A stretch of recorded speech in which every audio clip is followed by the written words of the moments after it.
you ever feel when somebody calls you on the phone that, well, you're really very busy and they need you to go to town or run an errand, that it's really quite an imposition? You know, my mother used to say, "You're never too busy to be a friend." And that's really true. And you have to be a friend to everybody.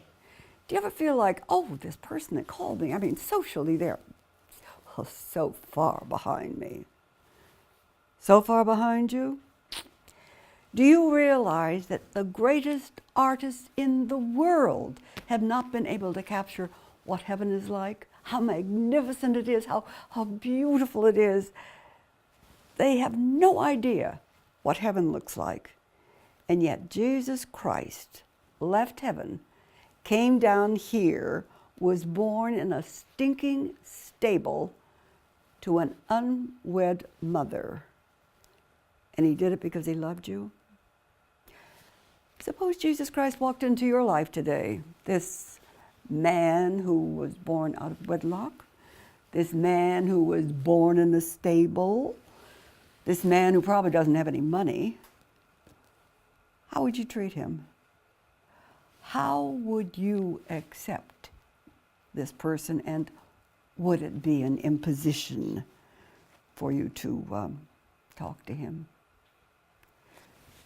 Do you realize that Jesus Christ loved the prostitutes, the leper, the pedophile, every single person? He considered them all his children. And we sometimes think we're above it. Jesus even loved the men from the IRS. That's a tough one. You know, as far as he is concerned, we are all equal at the foot of the cross, and he died for every single one of us. There's a story about a man who was very difficult to love, a man that nobody in town loved, and his name was Zacchaeus. Zacchaeus was a tax collector. Zacchaeus was from the IRS. Do you know what Zacchaeus means? The meaning of the word Zacchaeus is pure. Can you imagine what the people in the town thought of when they called him Zacchaeus? This pure man, this pure IRS man. That was his name. And he was the chief tax collector. What he would do is he would go to Rome, and they had this big auction, and everybody would bid. And the one who put up the most money in the bid, in the auction, would get a certain territory. And from that territory, you would collect the taxes. And Rome expected a certain amount of money, and everything you made above that went into your pocket. Zacchaeus not only got what he collected, he got part of what they collected, the other tax collectors. Not only did the people in the town hate him, I'm sure that half of the tax collectors hated him because they took part of what they had earned. This tax Zacchaeus, I tell you, he was some tax collector. If he went to the house of an old widow, right, and she didn't have the money to pay, he kicked her out. He didn't care. He had no concern about it. He was a very, very wealthy man. And then one day, he got to thinking about it. I've got all this money. Why is it that I'm not happy? And can I understand that? You know, there was a time in my life when I too had everything, and I was very unhappy because money and things don't make you happy. Only Jesus Christ does. Yep, he had that God hole that I had, and he needed it filled.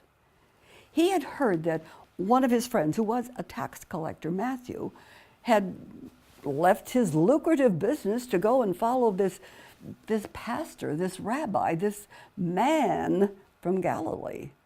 And he couldn't figure out why. And then he heard about John.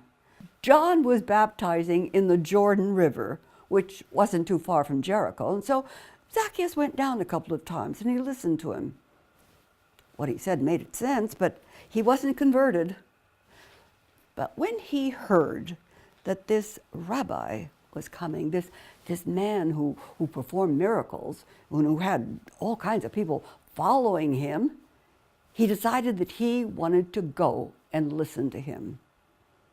Jesus was on his way to Jerusalem, where he was to be crucified, but he had to stop in this particular town to meet this particular man. Now, you all remember Jericho, the story of Jericho, about how all the walls fell in and the whole town was ruined. Well, they rebuilt it. It was beautiful. They had gorgeous palm trees and luxurious gardens, and all of the wealthy people lived there, and it was really something, a beautiful, beautiful town. And that's where Jesus went, to meet this one man, this special man, to reach out as he does to all of us. Well, it was Passover, and that's the time when you really, really make money if you're a tax collector. But Zacchaeus decided he really wanted to see Jesus, this pastor, this rabbi. And so he left everything, rushed out into the street. When he got there, the streets were packed. Of course, the streets were, about as wide as it is from one arm to the other. And the people were pushing and shoving, and he couldn't get his way through, and he was so frustrated and he didn't know what to do. And then he saw a sycamore tree, and he thought, that's what I'll do. He went down. He said, it's got slippery trunk on it. I can climb up that. So he started climbing. Can you imagine this man in this beautiful silk robe with this little tiny hat on his head, and he's climbing up. Feet are slipping, keeps pulling, and finally gets to a limb where he can sit. Not bad. I'll sit here and I'll just watch Jesus come by. And he looked down the road, and there he was coming, slowly, slowly. Oh, people were yelling and screaming, and kids were dancing and singing, and women were trying to get close to Jesus, to touch his clothes, to kiss his hand. And it was so much excitement as they came closer and closer and closer and closer. And all of a sudden, Jesus was standing right under where Zacchaeus was, and he looked up and he says, Zacchaeus, hurry on down, because I'm going to come to your house for dinner tonight.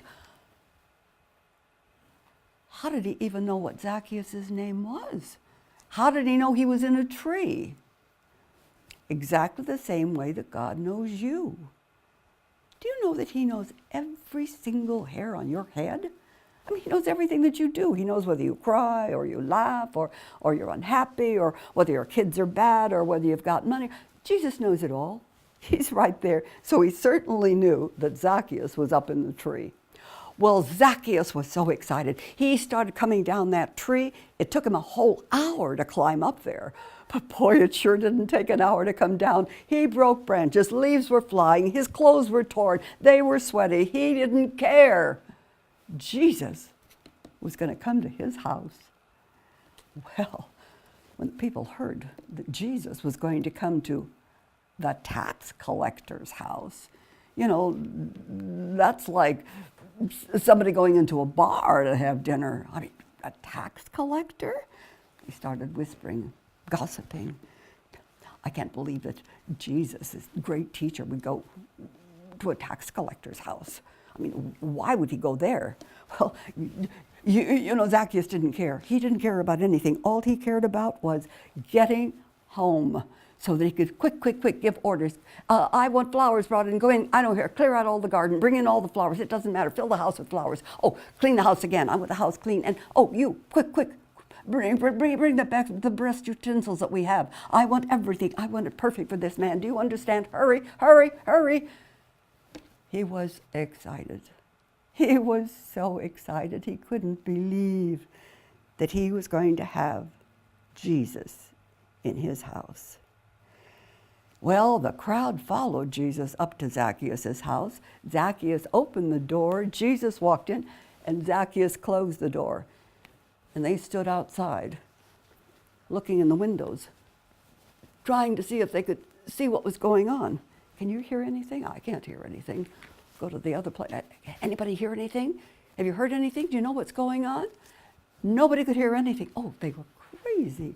This crowd walked back and forth. And finally, Zacchaeus opened the door and stood in the doorway and smiled. Did you see that? Zacchaeus was smiling. I've never seen Zacchaeus smile, neither have I. I wonder what happened. And then Zacchaeus said, and I want you to go to Luke 19:8. And I will tell you what Zacchaeus had to say. Half of my goods I give to the poor. And if I have taken anything from any man by false accusations, I restore him fourfold. You know, it's really hard to admit to somebody that you've been wrong. It's even worse to go public and say what you've done that was wrong. And here was Zacchaeus, this little tax man, this man that everybody was afraid of and hated, and he's smiling and he's offering to give back 4 times what he's taken from you. That was an impossibility. But you know, you could tell that he was converted. He was converted not because of the words he said, but because of the deeds, because he actually was going to give to others what he had taken. You know, God makes a difference in our life. And don't you kid yourself. He is still walking through our towns, visiting each and every one of us and inviting himself to dinner. He knocks on the door of your heart and says, please, let me in. He has something to give you, his love, his salvation, his forgiveness. And what is he looking for? He's looking for someone who's willing to look foolish. Can you imagine what a fool Zacchaeus must have looked like?